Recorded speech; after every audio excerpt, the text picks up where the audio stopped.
warahmatullahi wabarakatuh. Perkenalkan, saya Sunasmi SPDI, guru mata pelajaran Pendidikan Agama Islam dan Budi Pekerti di SMK Negeri 1 Banggai, sekaligus mahasiswa PPG dalam jabatan batch 3 tahun 2022 LPTK UIN Dato Karama Palu. Hari ini Kamis tanggal 12 Januari 2023, saya akan melaksanakan video praktek pembelajaran uji kinerja dengan materi saling menasihati dalam Islam. Terima kasih. Wassalamualaikum warahmatullahi wabarakatuh. Bismillahirrahmanirrahim. Assalamualaikum warahmatullahi wabarakatuh.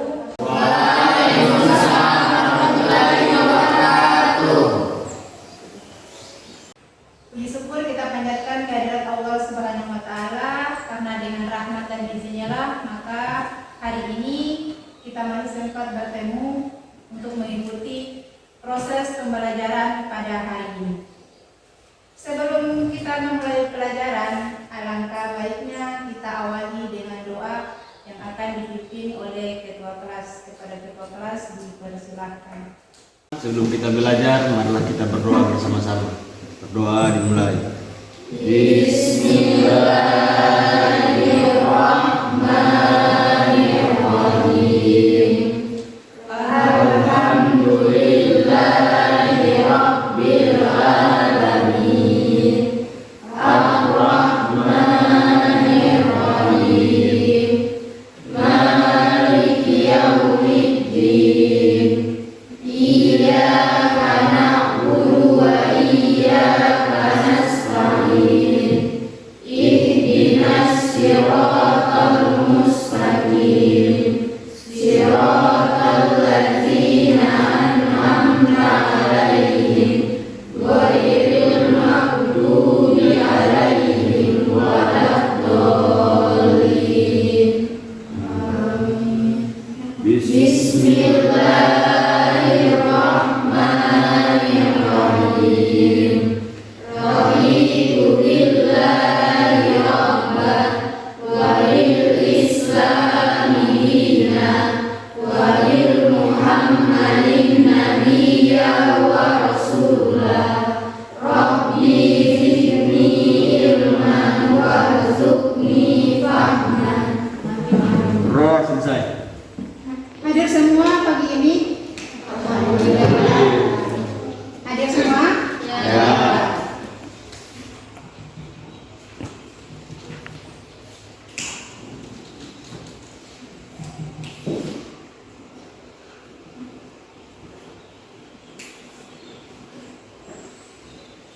Sehat anak-anak? Alhamdulillah. Sehat.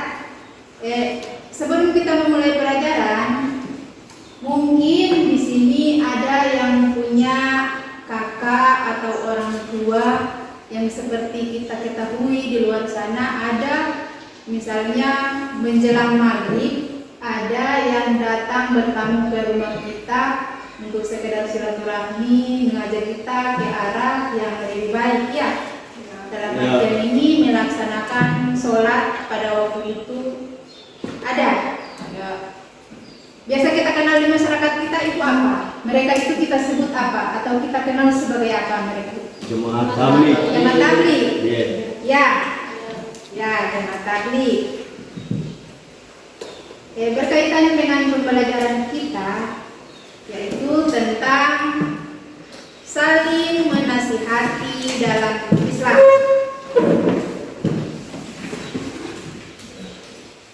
Coba dibuka buku pelajarannya di halaman 50.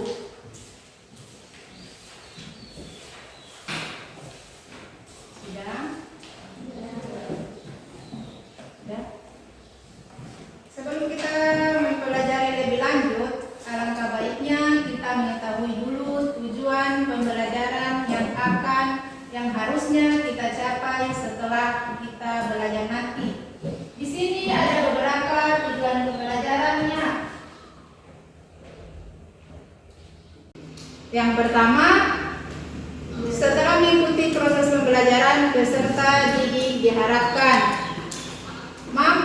menerapkan ketentuan tabligh, khutbah tabligh dan dakwah di masyarakat sesuai dengan syariat Islam. Dan seterusnya bisa kalian baca sendiri sampai di membiasakan khutbah tabligh dan dakwah dalam kehidupan sehari-hari. Materi kita ini lebih difokuskan kepada siswa laki-laki. Kenapa Ibu katakan sebagai lebih difokuskan kepada siswa laki-laki? Karena yang sholat Jumat siapa? Laki-laki. Khutbah itu kapan dilaksanakannya? Siapa yang tahu? Sholat Jumat, Sholat Jumat, sholat Idul Fitri, sholat Idul Adha. Itu yang wukuf di Arafah. Itu yang ada khutbahnya. Dan yang melaksanakan khutbah itu adalah laki-laki. Tidak ada yang perempuan. Berkaitan dengan materi kita, yang kita pelajari pada hari ini adalah pelaksanaan khutbah tabligh dan dakwah di masyarakat. Di antara bab-babnya adalah dalil-dalil Al-Quran dan hadis tentang khutbah tabligh dan dakwah dengan hikmah dan manfaat ketentuan khutbah tabligh dan dakwah.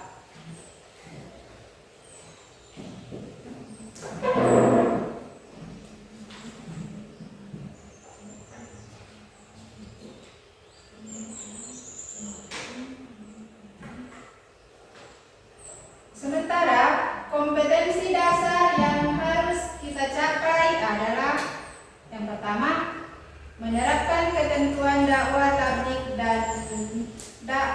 menerapkan ketentuan khutbah tabligh dan dakwah di masyarakat sesuai dengan syariat Islam. Sementara indikatornya masih sama.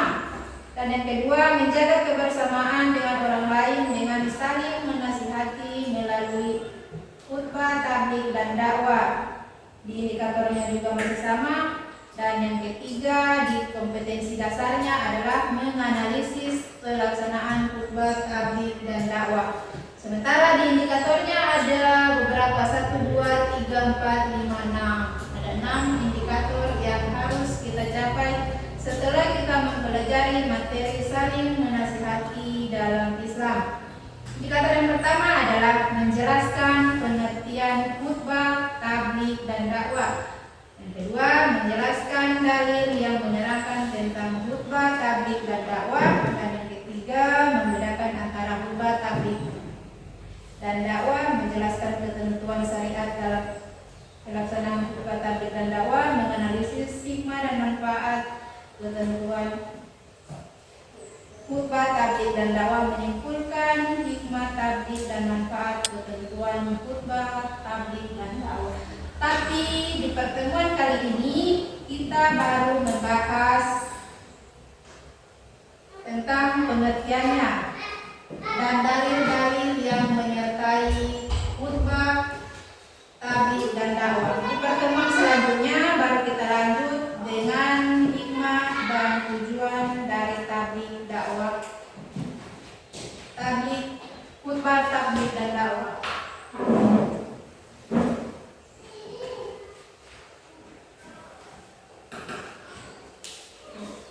Untuk memperlancar proses pembelajaran kita, Ibu akan bagi menjadi 3 kelompok ya. Silakan dibuat kelompoknya berdasarkan, tidak usah dirubah, berdasarkan urutan kursinya masing-masing. Yang di sana boleh menyesuaikan dengan teman-teman yang lainnya. Silakan dibuat kelompok.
kalian.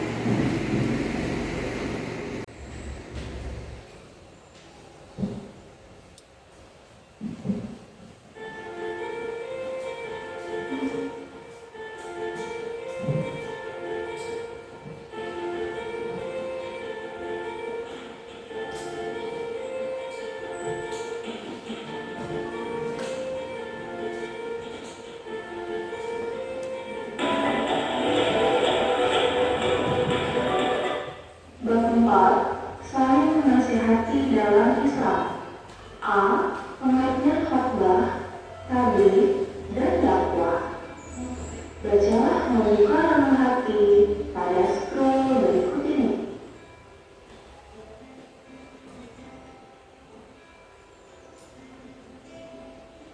Bacalah mengkritisi sekitar kita pada scroll berikut ini.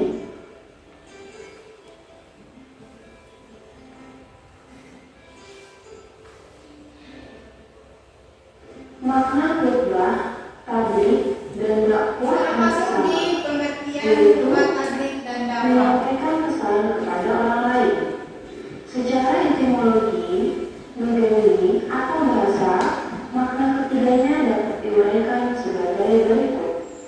1. Khutbah berasal dari kata khotbah, yahtabu, khotbah, bermakna memberi nasihat dalam kegiatan ibadah seperti sholat, sholat Jumat, Idul Fitri, Idul Adha, istisqa, khusuf, wukuf, dan nikah. Menurut istilah, khutbah berarti kegiatan ceramah kepada sejumlah orang Islam dengan syarat dan rukun tertentu yang berkaitan langsung dengan keabsahan atau kesunahan ibadah. Misalnya khutbah Jumat untuk sholat Jumat, khutbah nikah untuk kesunahan akad nikah. Khutbah diawali dengan hamdalah, sholawat, wasiat takwa, dan doa. 2. Tabligh berasal dari kata balago, mubalago, tabligh, yang berarti menyampaikan, memberitahukan dengan lisan. Menurut istilah, tabligh adalah kegiatan menyampaikan pesan Allah SWT secara lisan kepada satu orang Islam atau lebih untuk diketahui dan diamalkan isinya.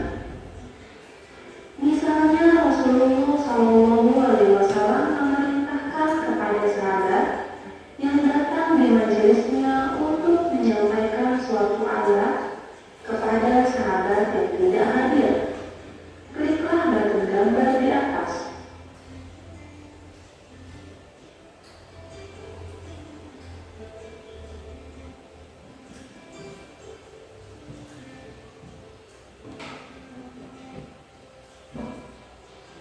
Amatilah gambar berikut ini.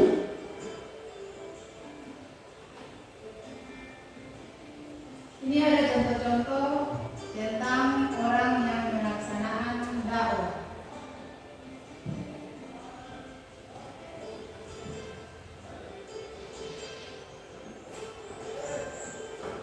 Makna khutbah, tabligh, dan dalam pelaksanaan amatilah video berikut ini. Video ini berkaitan dengan materi kita tentang khutbah.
Amatilah video berikut ini.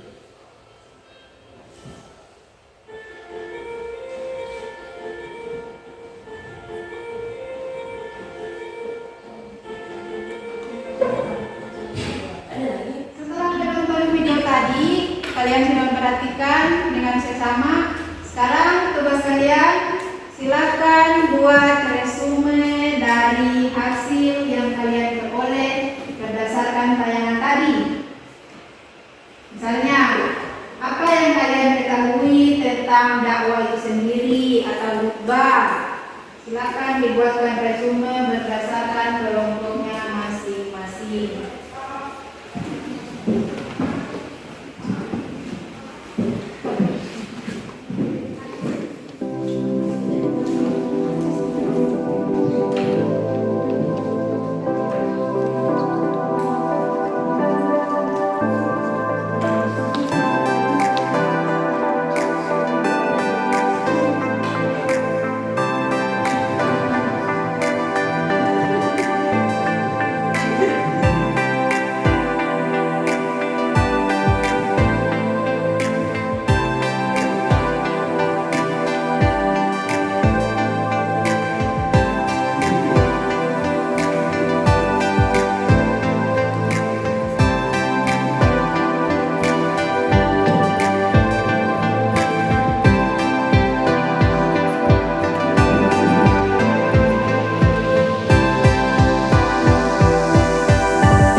Di sini Ibu sudah memeriksa hasil dari resume yang kalian buat. Di antara ketiga kelompok ini yang mendapatkan nilai baik yang ada di kelompok 1. Menyusul selanjutnya kelompok 2 dan yang terakhir kelompok 3. Kelompok 3 bukan hanya nilainya saja yang kurang sempurna, tapi kerjasamanya juga masih kurang baik. Di pertemuan selanjutnya, Ibu harap bisa bekerja sama dengan baik supaya bisa menghasilkan nilai yang baik juga. Bisa? Bisa. Oke, Ibu bagikan kembali hasil tugas kalian.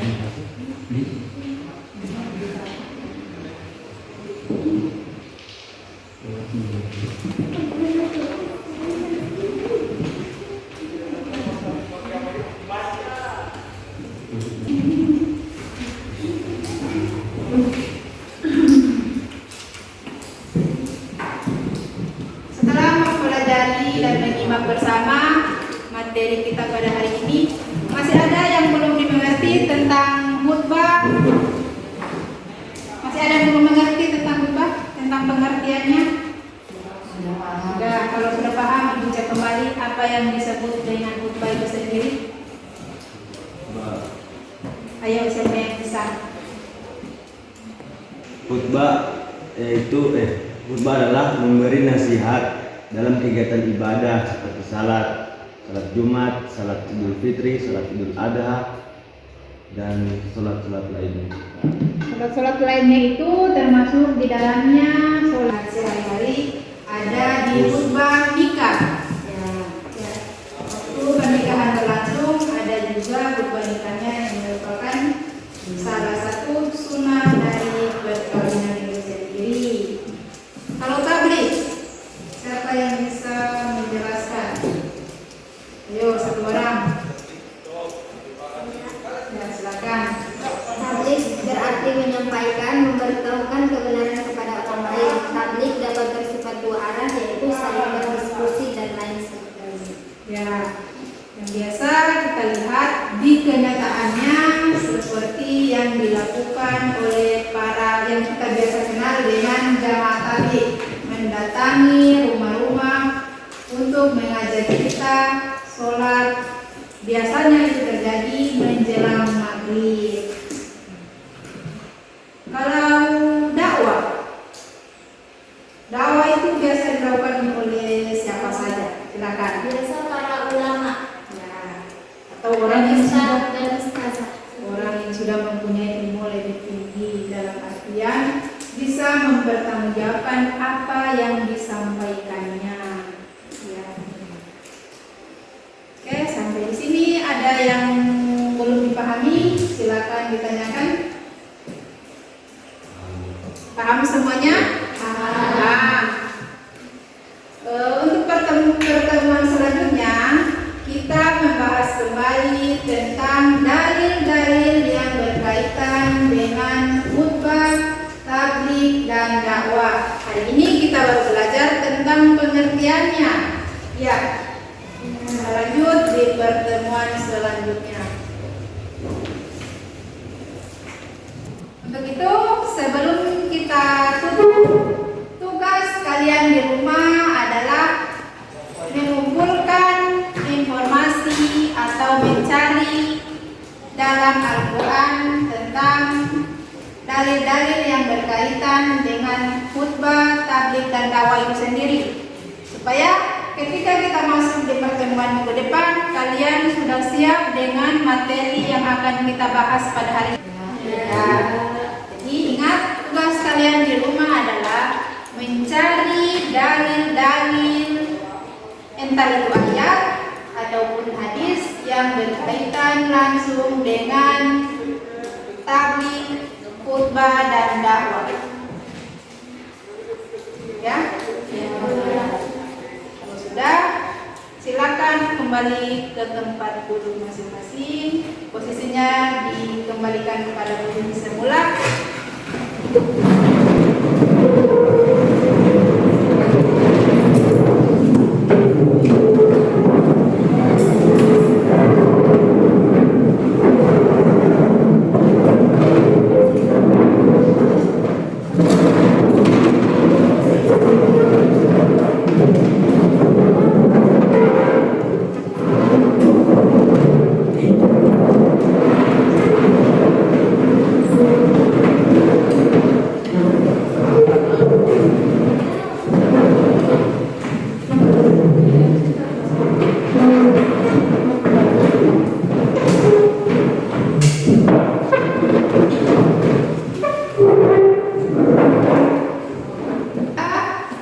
Buku paketnya ditutup kembali. Kemudian juga kalian silakan diberikan. Kita persiapan untuk mata pelajaran selanjutnya. Tapi sebelum kita tutup, seperti biasa kita akhiri dengan doa yang akan dipimpin oleh ketua kelas. Kepada ketua kelas disilakan. Teman-teman, sudah kita belajar, marilah kita berdoa bersama-sama. Berdoa dimulai. Bismillahirrahmanirrahim. Alhamdulillah.